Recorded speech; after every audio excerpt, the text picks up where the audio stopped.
So, I want to have people understand this basic fact, and I try to do it in the beginning chapters, and then I also try to deal with a very important issue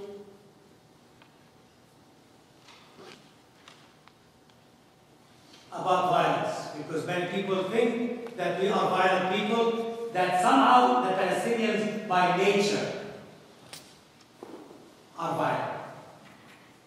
So I try to talk about the breeding of violence. Sabir condemns all violence. We are in no way, as people of faith, as followers of Jesus Christ, can condone violence. Although we realize that in the history of the church, Christians have been very violent. And there is one chapter here that you will find that expressed. But I say that we, Palestinian Christians, are working to rediscover our roots of faith in following Jesus Christ, who gave us so much to reflect on about nonviolence. And this is our approach. And so I talk about the breeding of violence. Obviously, we have extremists. Israel has its own extremists, and the extremists on both sides believe in violence. But we don't.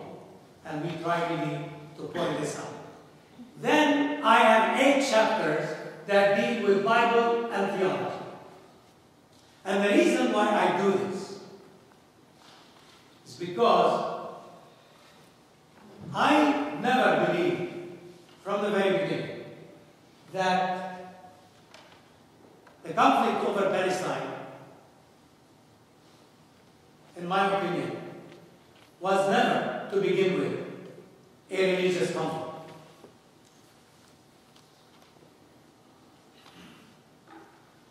The conflict over Palestine, from the inception of Zionism, was a political conflict.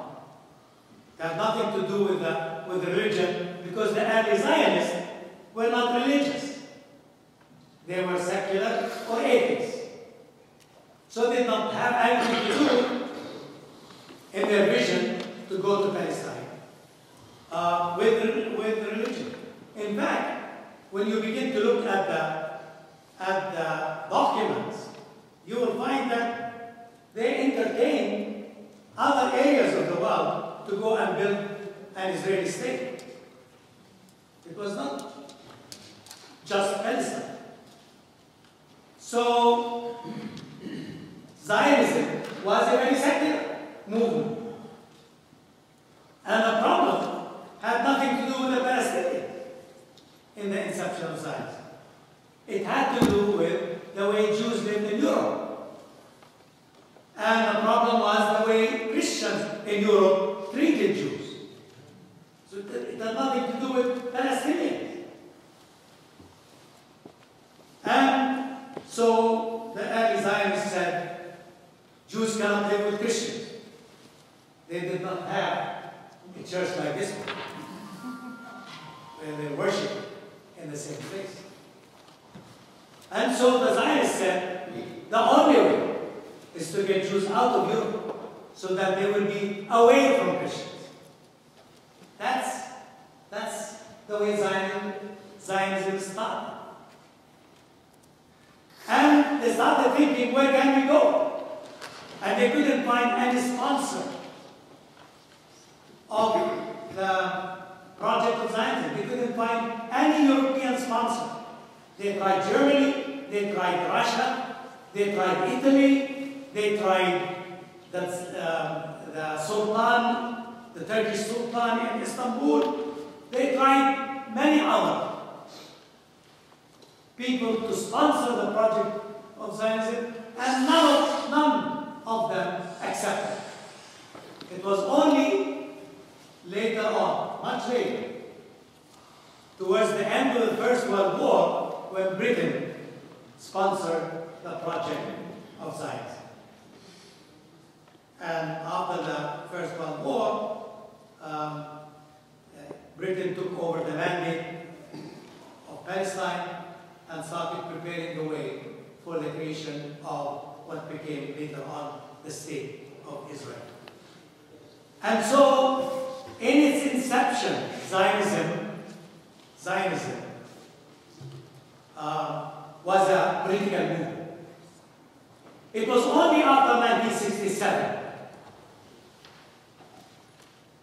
the war of 1967, that we began to really see a slow shift of Zionism itself from a secular base to a more religious base. And today, those of us who live back home see that the strongest expression of Zionism is not anymore the secular Zionism, but the religious Zionism. Because after 1967, when Israel was able to take over all the West Bank and the Gaza Strip, many of the religious Jews began to say, oh, this is all our land. And then the settlement movement started, so they would confiscate Palestinian land, build settlements, and expand the settlements on the premise that God has given us the land, it is all ours. And actually, I believe that's the beginning of the problems of Israel. Because they should have, at that time, tried to really make peace, but then they became so greedy about the land itself, and they wanted today, one of the greatest obstacles to peacemaking is the settlements.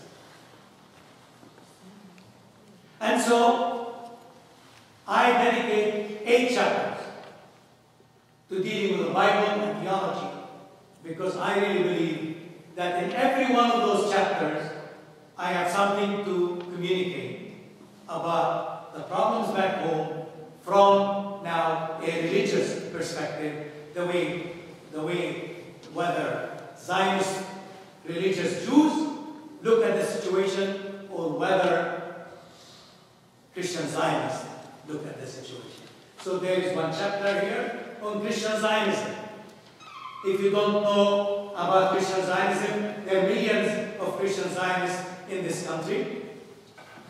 You really need to know, because one of the greatest obstacles also to peacemaking is the politics and faith and religion of Christian Zionists. It is only an introduction, but hopefully this introduction will stimulate your interest if you want to read more about Christian Zionists. And I have a bibliography for that, which I hope you will take up.